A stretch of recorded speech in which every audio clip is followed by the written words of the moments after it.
Hello students, JE classes Meerut परिवार में मैं जतन ठाकुर आपका हार्दिक स्वागत करता हूं और मैं पढ़ा रहा हूं आपको अप्लाइड या इंजीनियरिंग मैकेनिक्स। अब तक हम काफ़ी सारे लेक्चर्स कर चुके हैं जिसमें हमने बेसिक्स से लेके काफ़ी कुछ करा दिया है और ये हमारा पहला ही यूनिट चल रहा है। अभी इसमें रिजोल्यूशन वाला जो चैप्टर है वो चल रहा है और हमने रिजल्टेंट यानी कंपोजिशन वाला जो चैप्टर है वो भी कर चुके हैं हम, और लॉ ऑफ पैरेललोग्राम जिसमें आता है, ठीक है, पॉलीगॉन लॉ, ट्रायंगल लॉ, ये सारे हम कर चुके हैं। अभी हमारे न्यूमेरिकल्स चल रहे हैं रिजोल्यूशन ऑफ फोर्सेस के, ठीक है ना। तो हमने लास्ट लेक्चर में कुछ एक आध दो न्यूमेरिकल की चर्चा की थी, ठीक है, और हमने एक बहुत ही इंपॉर्टेंट डेरिवेशन कराया था कि किसी भी किन्हीं भी फोर्सेस का रिजोल्यूशन के मेथड से हमें रिजल्टेंट फाइंड करना है, ठीक है ना। आई होप कि आपने वो लेक्चर देखा होगा, और नहीं भी देखा है तो आप देख लीजिए एक बार, अच्छे से आपको समझ में आ जाएगा। आज हम उससे आगे कुछ बहुत ही इंपॉर्टेंट न्यूमेरिकल लेने वाले हैं जो कि आपके परीक्षा के दृष्टिकोण से बहुत ही महत्वपूर्ण है, ठीक है। तो आइए हम शुरुआत करते हैं पहले न्यूमेरिकल की। फर्स्ट न्यूमेरिकल हमारी स्क्रीन पे हम लगाते हैं, ये देखिए, आप देख पा रहे होंगे। पहला न्यूमेरिकल है आपका, the forces acting on the nail are shown in figure. Figure में बनाता हूं, सबसे पहले मैं फिगर बनाता हूं।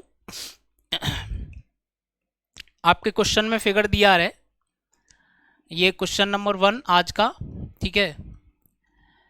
एक नेल मतलब होता है, वैसे तो नाखून भी होता है लेकिन कील भी होता है उसका मतलब, ठीक है।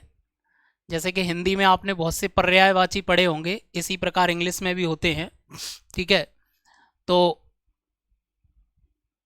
ये फिगर है, यहां कहीं इस पॉइंट पर नेल है, नेल मतलब कील, ठीक है ना, जिस पर दो फोर्सेस काम कर रहे हैं, फिगर में ही दिया गया है, ठीक है ना। ये आप इस फिगर को बना लेना। इधर 60 न्यूटन का इसकी एक एक्सिस है, ये कील की एक्सिस है इधर, ठीक है ना, ये एक्सिस है, ठीक, एक्स एक्सिस है, ये पॉजिटिव एक्स एक्सिस। इधर ये कील की नेगेटिव वाई एक्सिस होगी और ऊपर पॉजिटिव वाई एक्सिस होगी, ठीक है। तो इस एक्स एक्सिस से इस नेल पर जो 60 न्यूटन का जो फोर्स लग रहा है ये 60 डिग्री से है, ठीक है ना, यानी एक्स एक्सिस से कितने पर लग रहा है, 60 डिग्री पर। और एक फोर्स लग रहा है इधर जो कि एक्स एक्सिस से 30 डिग्री का एंगल बना रहा है, ठीक है ना। और इसकी जो मैग्नीट्यूड है ये है 40 न्यूटन, ये मैग्नीट्यूड इसकी कितनी है, 40 न्यूटन। तो अब हमें दो पार्ट्स में इस क्वेश्चन को सॉल्व करना है। पहला पार्ट्स बेटा क्या कह रहा है, total force pull acting along the axis of nail, यानी ये कील है उसको पकड़ के 30 डिग्री पर ऐसे खींचा जा रहा है 40 न्यूटन के फोर्स से, और इधर को खींचा जा रहा है 60 न्यूटन के फोर्स से, ठीक है ना। तो क्या बोल रहा है फर्स्ट पार्ट कि इन दोनों की वजह से, इन दोनों फोर्सेस की वजह से along the axis total force, along the axis total force कितना लग रहा है, ठीक है ना, along the axis total force कितना लग रहा है। सेकंड पार्ट में क्या बोल रहा है बेटा, resultant force acting in perpendicular direction of the axis, यानी कि एक फोर्स ये लग रहा है और दूसरा फोर्स ये लग रहा है, तो परपेंडिकुलर डायरेक्शन, कील की परपेंडिकुलर डायरेक्शन एक ये होगी और एक ये होगी, ठीक है। तो टोटल फोर्स इधर कितना लग रहा है, यानी कुछ इधर लगेगा इसकी वजह से और इसकी वजह से कुछ इधर लगेगा, तो दोनों का मिला जुला रूप कितना लगेगा, ठीक है ना, ये बोल रहा है, ठीक। तो पहला पार्ट सॉल्व करते हैं, और इस क्वेश्चन को सॉल्व करने के लिए, इस क्वेश्चन को सॉल्व करने के लिए आपको रिजोल्यूशन वाला जो चैप्टर है वो आना चाहिए, ठीक है ना। हमने डेरिवेशन में कराया है उसको, ठीक। डेरिवेशन कराया उसका, ठीक। तो ध्यान से देखना, तो इस 60 न्यूटन को मैं दो पार्ट्स में तोड़ूंगा, ठीक है। एक तो कील के नेल के अलोंग द एक्सिस टूटेगा, ठीक है। अब थीटा किसके साथ है, थीटा एक्स एक्सिस के साथ है, ठीक है, पॉजिटिव डायरेक्शन है, ठीक। तो ये 60 न्यूटन का अलोंग द एक्सिस टूटेगा 60 कॉस 60। आई होप कि आप समझ पा रहे होंगे, क्योंकि कॉस वही आता है जिसके साथ में एंगल जुड़ा होता है या थीटा जुड़ा होता है, थीटा मतलब एंगल, ठीक है। थीटा की वैल्यू कितनी है, 60 डिग्री, ठीक है ना। अब इसी फोर्स को मैं परपेंडिकुलर डायरेक्शन में तोड़ूंगा तो क्या आ जाएगा बेटा, 60 साइन 60 डिग्री, 60 साइन 60 डिग्री। और ये आपको बताने की अब जरूरत नहीं है साइन क्यों आया, क्योंकि इसके साथ में थीटा नहीं है, ठीक है ना, इसके साथ में थीटा नहीं है, थीटा किसके साथ में, इसके साथ में, ठीक।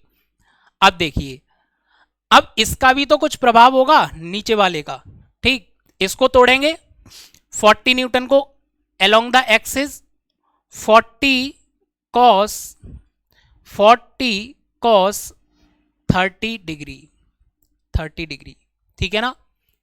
30 डिग्री ये एंगल, और ये एक्स एक्सिस के साथ में जुड़ा हुआ है, इसलिए इसके साथ में क्या आएगा बेटा, कॉस आएगा, ठीक है ना। अब ध्यान से देखना, अब इस 40 न्यूटन को मैं परपेंडिकुलर डायरेक्शन में तोड़ूंगा, इधर वर्टिकल कंपोनेंट इसका तोड़ूंगा, तो क्या होगा बेटा, ये नेगेटिव डायरेक्शन है, ठीक है ना। ये y की कैसी डायरेक्शन है बेटा, नेगेटिव डायरेक्शन है। तो इसका जो ये जो टूटेगा, ये टूटेगा -40 साइन 30 डिग्री। साइन 30 डिग्री क्यों आया, क्योंकि इसके साथ में एंगल नहीं है, ठीक है बेटा। अब आप समझ पा रहे होंगे। अब ये आपका जो डायग्राम है, ये हमने क्वेश्चन के अकॉर्डिंग कंप्लीट कर लिया है, ठीक है ना।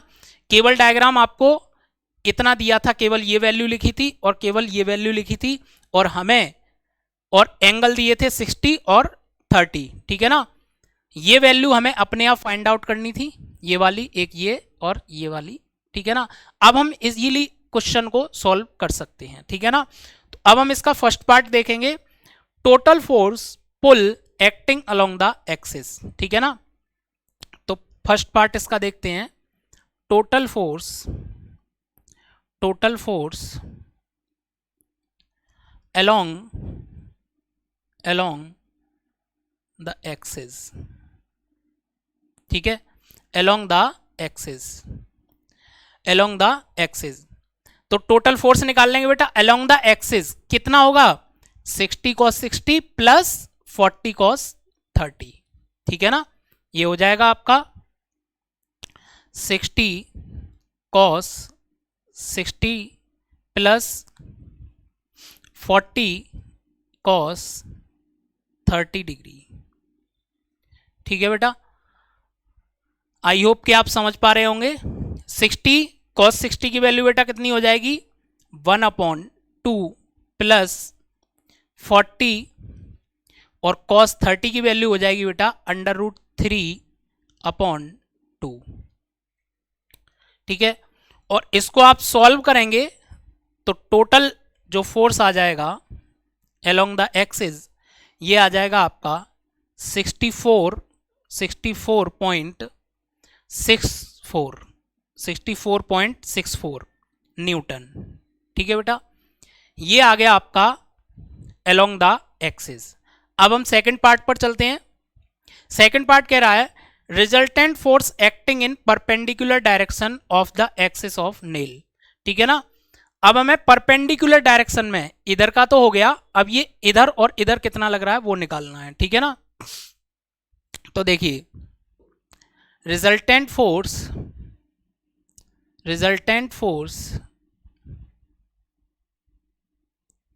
along the perpendicular direction,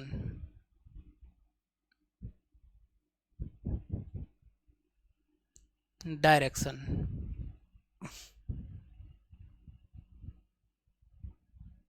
along the perpendicular direction. तो बेटा कितना लग रहा है 60 साइन 60 और इधर माइनस में चला गया, ठीक है ना। तो टोटल फोर्स कितना हो जाएगा is equal to 60 sine 60 minus 40 sine 30 minus 40 sine 30। ठीक है बेटा, आप इसको भी सॉल्व कर सकते हैं। 60 इंटू साइन 60 की वैल्यू कितने आ जाएगी बेटा, इंटू अंडर रूट 3/2 माइनस 40 और साइन 30 की वैल्यू होगी बेटा 1/2। आप इसको सॉल्व कर सकते हैं, कैलकुलेटर का भी यूज कर सकते हैं। तो ये आ जाएगा आपका टोटल 32 न्यूटन। ठीक है, ये आ जाएगा आपका 32 न्यूटन। ठीक है, 32 न्यूटन। आई होप कि आप पहला क्वेश्चन समझ गए होंगे। ठीक है ना। इसी प्रकार से अब हम देखते हैं सेकंड क्वेश्चन को। अब मैं पहले इसको साफ कर देता हूं, उसके बाद हम देखते हैं सेकंड क्वेश्चन। ये आपने नोट कर लिया होगा, नोट करते रहना और समझते भी चलना है साथ साथ, और एग्जाम के लिए प्रैक्टिस को बनाए रखना है।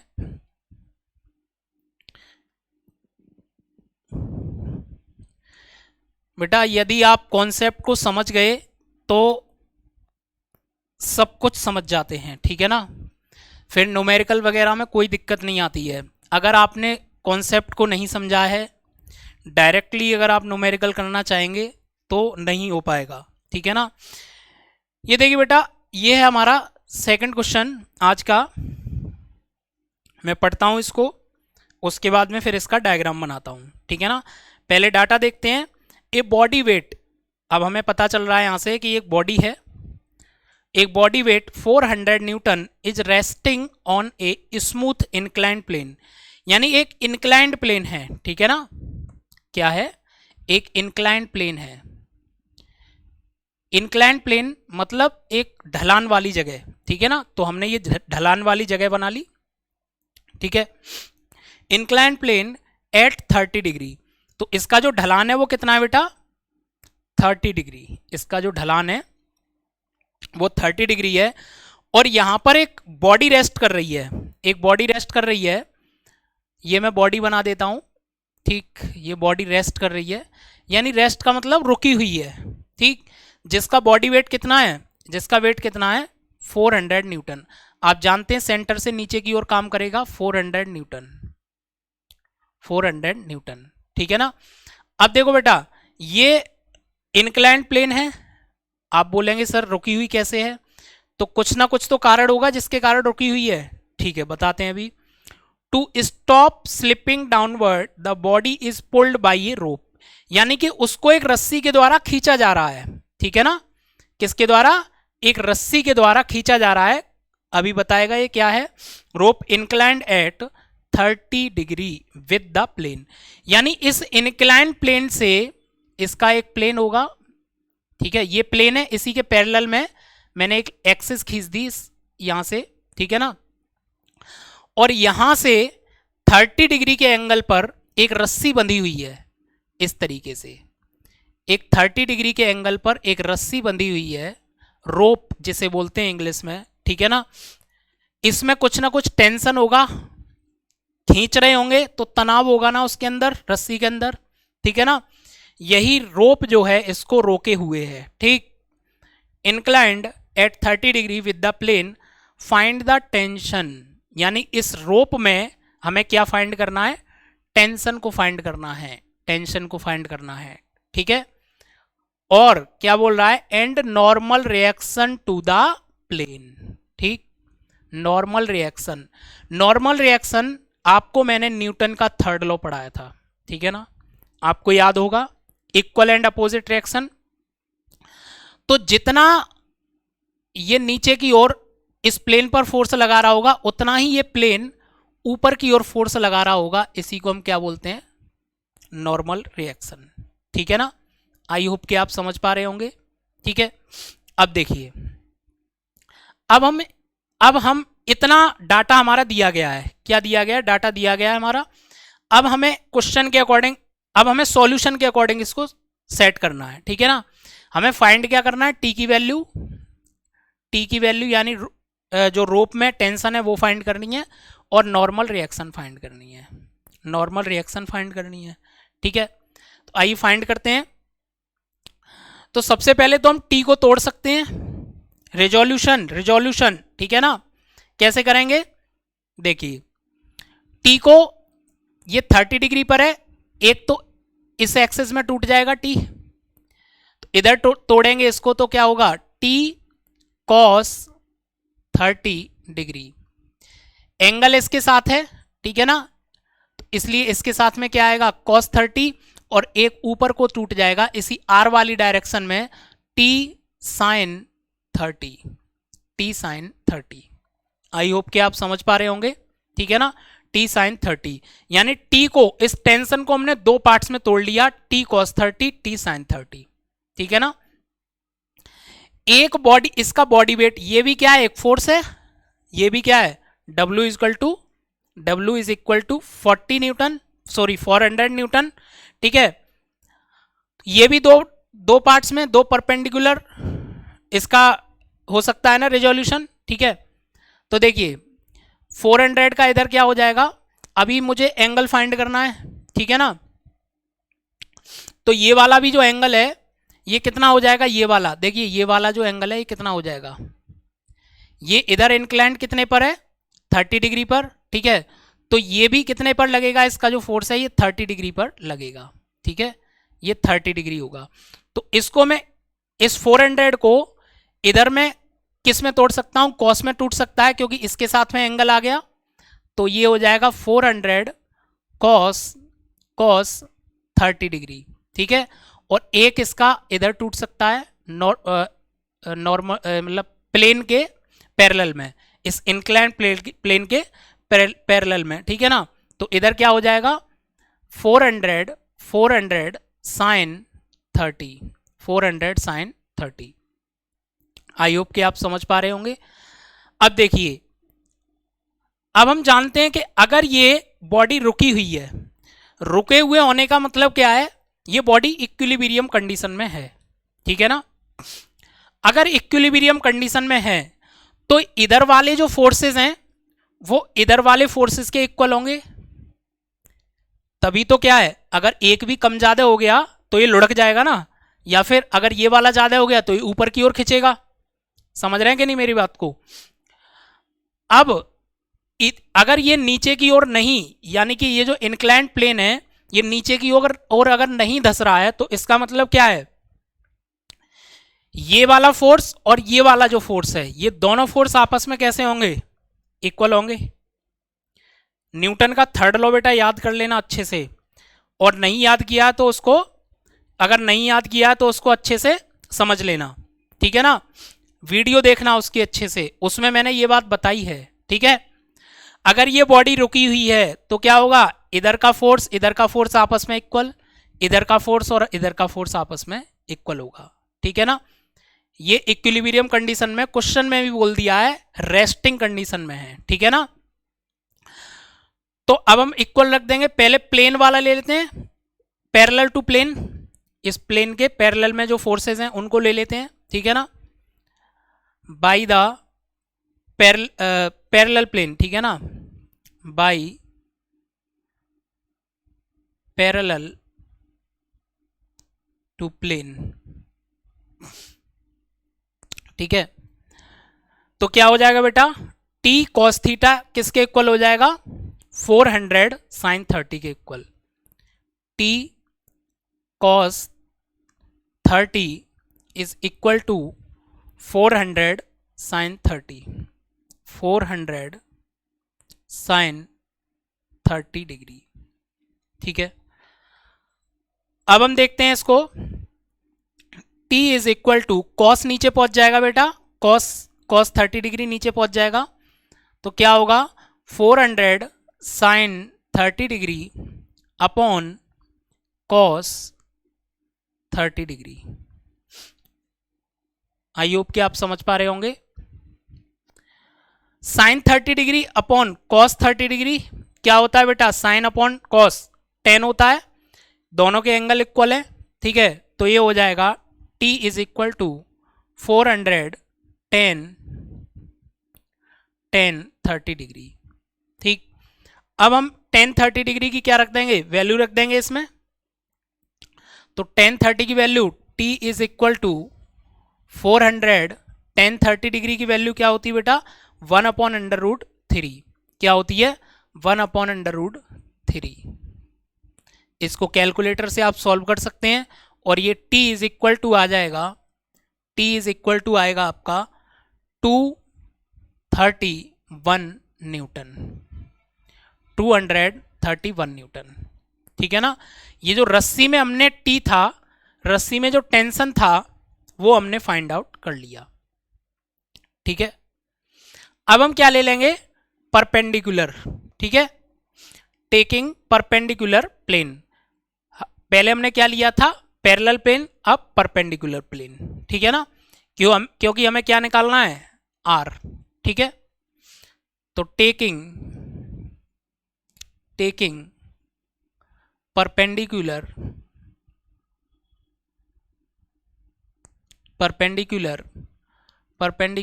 प्लेन, ठीक है।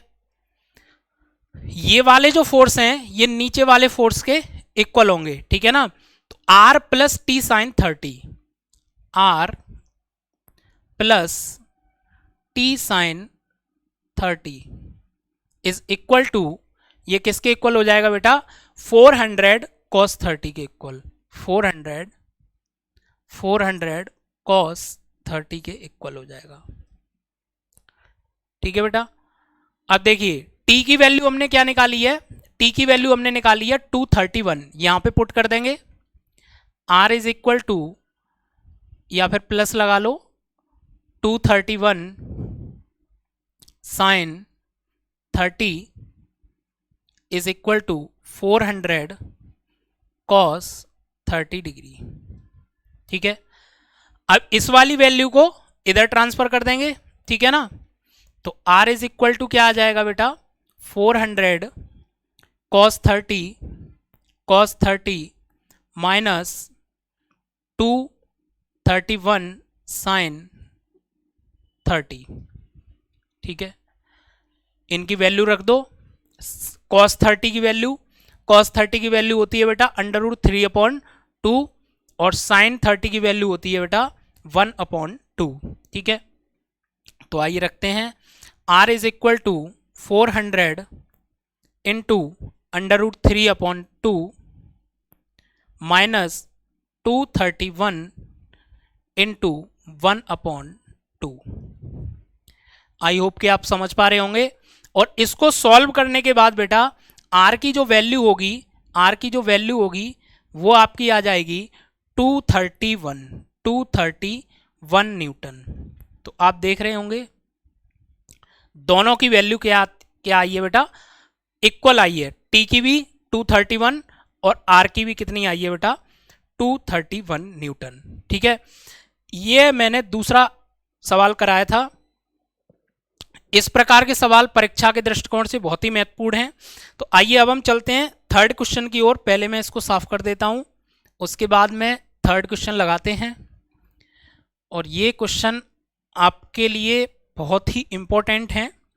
आगे जब आप इंजीनियरिंग सर्विसेज में जाएंगे उसके लिए भी आपके लिए बहुत इंपॉर्टेंट हैं, क्योंकि आप भी आगे भविष्य के इंजीनियर बनने वाले हैं। और जब तक इन सारे कॉन्सेप्ट को नहीं समझेंगे, कायदे में मैकेनिक्स सब्जेक्ट ही आपको इंजीनियर बनाता है, ठीक है। तो फोर्सेस के बारे में यदि आप नहीं समझेंगे तो आप कुछ नहीं कर सकते हैं, आप केवल और केवल नाम के इंजीनियर होंगे।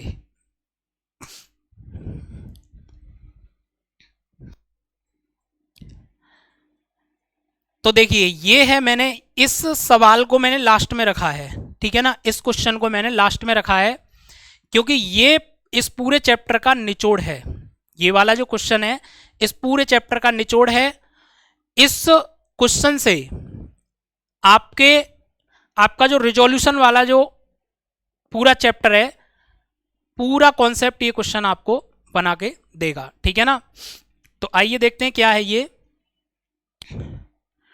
Determine the resultant of forces acting on a hook as shown in figure. एक फिगर दिया हुआ है, ठीक है ना। एक हुक है बेटा, कोई हुक है, ठीक है ना। घर में हम हुक लगा देते हैं या कहीं पे भी टेंट वगैरह लगता है वहां पे भी हुक लगाए जाते हैं। तो कई प्रकार के फोर्सेस काम कर रहे हैं उस पर अलग अलग, उस हुक पर अलग अलग कई प्रकार के फोर्सेस काम कर रहे हैं, ठीक है ना।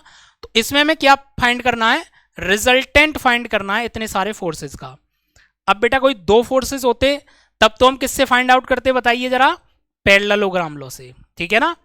किससे फाइंड आउट करते, पैरेललोग्राम लॉ से।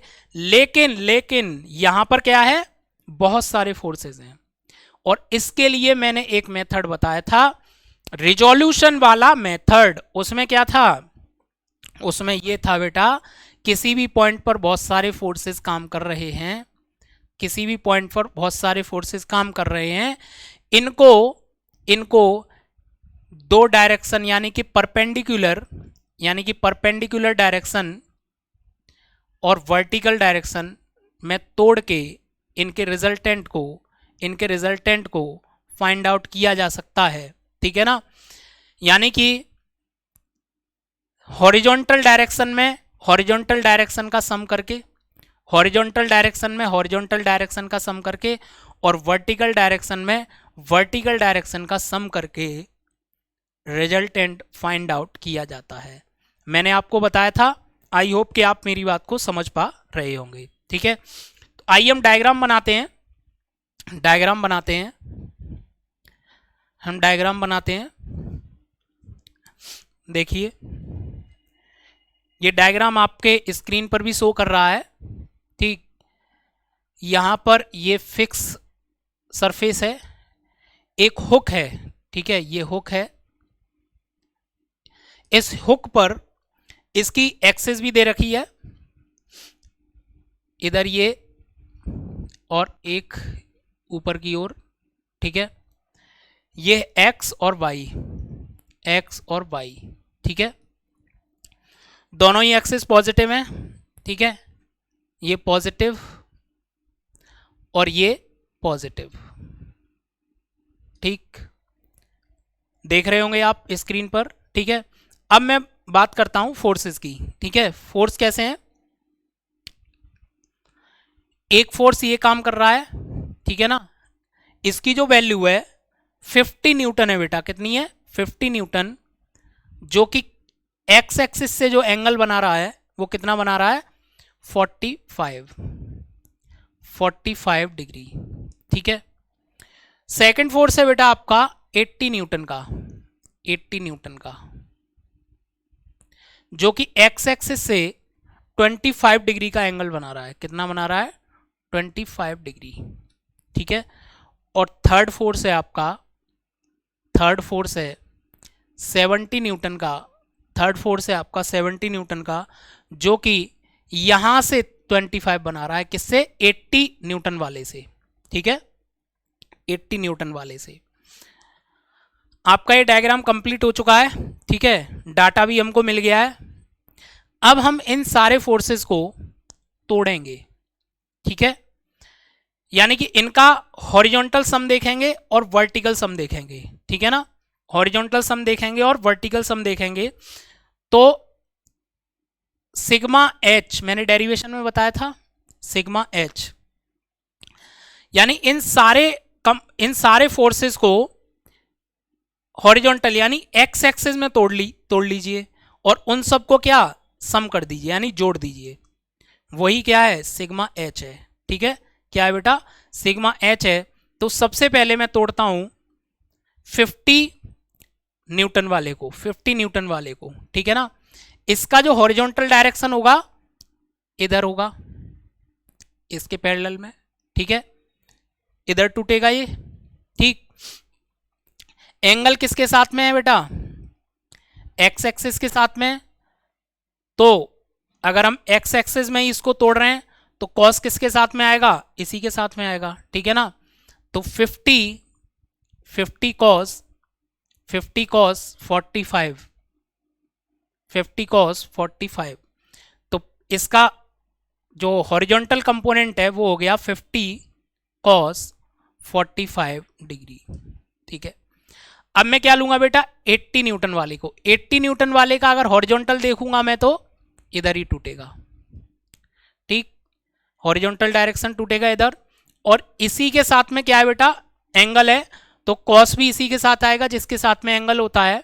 तो किस में टूटेगा बेटा, 80 cos 25 डिग्री। ठीक है ना, 80 cos 25 डिग्री। ठीक, तो और पॉजिटिव में ही टूट रहा है बेटा, ठीक है ना, तो प्लस 80 cos 25 डिग्री।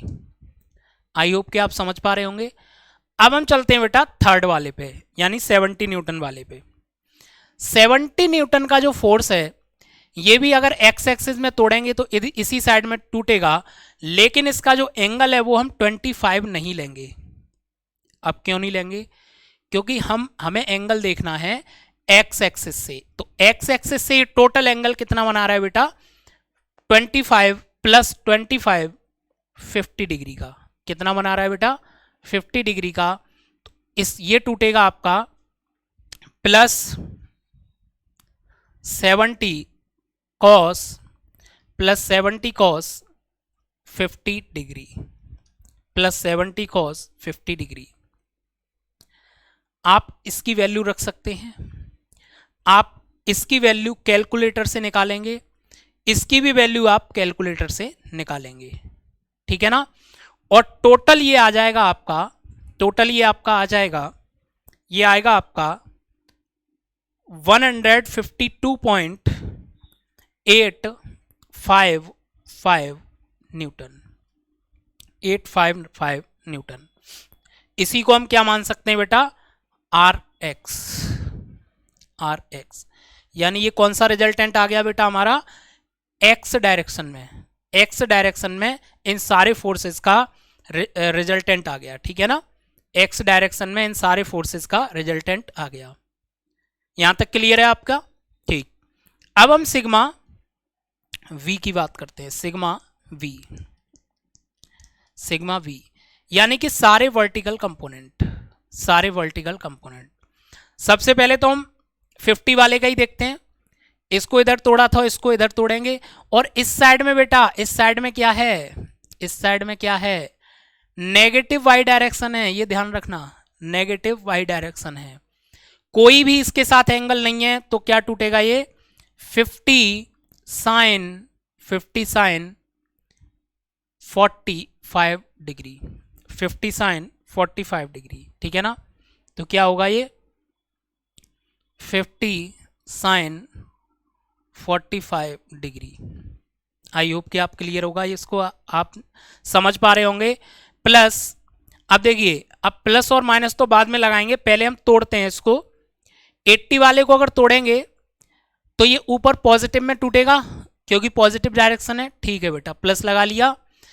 कोई भी इसके साथ एंगल नहीं है, तो इसका मतलब क्या है, साइन में होगा ये। ठीक है ना, तो इसकी जो वैल्यू होगी, इसकी जो वैल्यू होगी वो कितनी होगी, 80 साइन, 80 साइन कितनी होगी बेटा, 25 का एंगल है। ठीक है ना, लेकिन इस वाले के साथ नहीं है, तो इसलिए हम साइन में ले रहे हैं, 80 साइन 25। ठीक है ना, plus 80 sine 25 degree. I hope कि आप समझ पा रहे होंगे। प्लस इस वाले एंगल को तोड़ें, इस वाले फोर्स को तोड़ेंगे, ऊपर टूटेगा।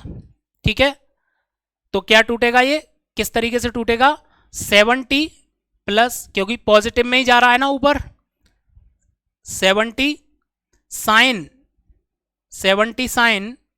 एंगल कितना है बेटा, यहां से यहां तक 50। ठीक है ना, कितना है बेटा, 50 एंगल है आपका 50। 45 की वैल्यू पता होगी आपको, 25 कैलकुलेटर, 50 कैलकुलेटर। ठीक है, तो ये आपका वर्टिकल कंपोनेंट, यानी वर्टिकल का टोटल रिजल्टेंट जो निकल के आएगा आपका, वो आ जाएगा 52.0 8 न्यूटन। इसी को हम क्या मान लेंगे, आर बाई, इसी को हम क्या मान लेंगे बेटा, आर बाई मान लेंगे। ये जो टोटल रिजल्टेंट है ये वर्टिकल कंपोनेंट, ठीक है ना, वर्टिकल का रिजल्टेंट निकल आया, यानी इन सारे फोर्सेस का वर्टिकल रिजल्टेंट निकल आया, ठीक है ना। तो अब देखिए इन सारे फोर्सेस का क्या हो गया, हमें आर बाई भी मिल गया, आर बाई भी मिल गया, आर एक्स यानी हॉरिजॉन्टल में, और ये आर बाई ये मिल गया हमें वर्टिकल में। अब हमें इसका ये रिजल्टेंट फाइंड करना है आर, रिजल्टेंट इसका फाइंड करना है आर। तो मैंने आपको बताया था परपेंडिकुलर है 90 डिग्री, कौन सा होगा, R is equal to R X square plus R Y square. आप समझ पा रहे होंगे, दोबारा नहीं बताऊंगा इसको मैं, ठीक है ना। R is equal to R X की वैल्यू जो हमने निकाली है बेटा वो यहां पे रख दो, आर एक्स ये रही 152.855 का whole square plus R Y की वैल्यू 52.08 का होल स्क्वायर। आपके हाथ में कैलकुलेटर होगा, इसको भी हम सॉल्व कर सकते हैं, इसको भी सॉल्व कर सकते हैं, और उसके ऊपर रूट है उसको भी हटा सकते हैं। तो ये आर की टोटल जो वैल्यू निकल के आएगी आपकी, ये निकल आएगी 161.48 न्यूटन, ठीक है ना। यानी कि इन सभी फोर्सेस का ये जो अलग अलग लगाए जा रहे हैं तीनों फोर्सेस, इन सभी फोर्सेस का जो रिजल्टेंट यानी कि सम्मिलित जो प्रभाव होगा वो ये होगा, ठीक है ना। यानी टोटल रिजल्टेंट कितना निकलेगा, इतना। यानी कि इन सब को हटा के अगर मैं इस अकेले को लगा दूं तो वही प्रभाव होगा जो अब है, ठीक है ना। अब हमने ये फाइंड कर लिया रिजल्टेंट, अब इसकी डायरेक्शन भी देख लेते हैं साथ ही साथ। डायरेक्शन कैसे फाइंड करेंगे, आई होप कि आपने ये उतार लिया होगा, इसको मैं साफ कर देता हूं। डायरेक्शन फाइंड करते हैं इसकी।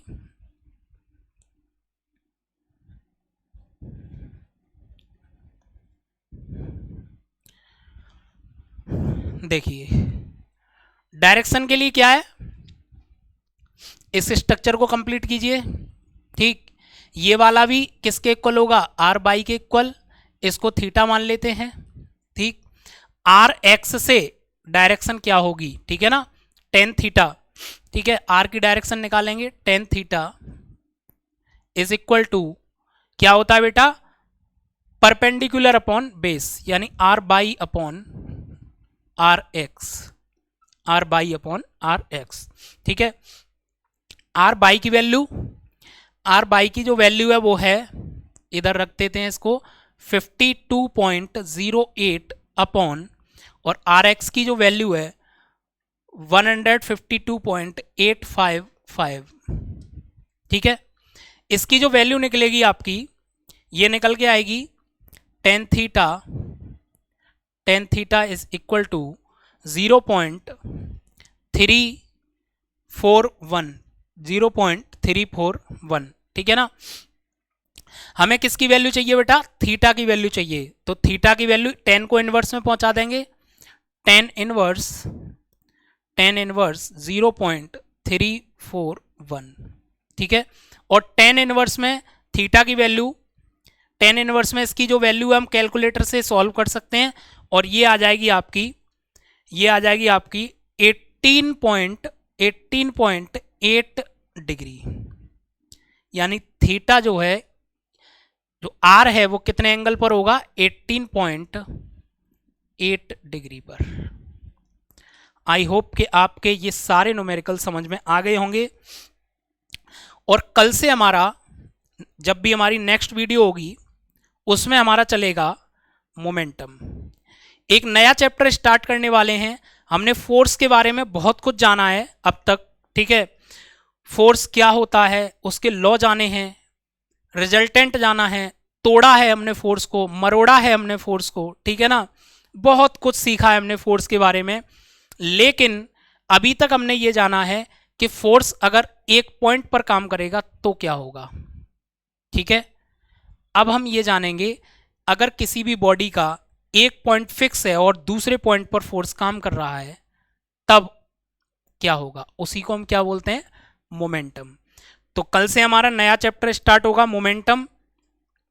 ठीक है, तो आज का जो हमने वीडियो है ये यहीं पे समाप्त करते हैं। ठीक है, और साथ ही साथ अगर आपको कोई प्रॉब्लम है, क्लास के शेड्यूल में कोई परेशानी हो रही है, तो आप हमारे टेलीग्राम चैनल को ज्वाइन कर सकते हैं।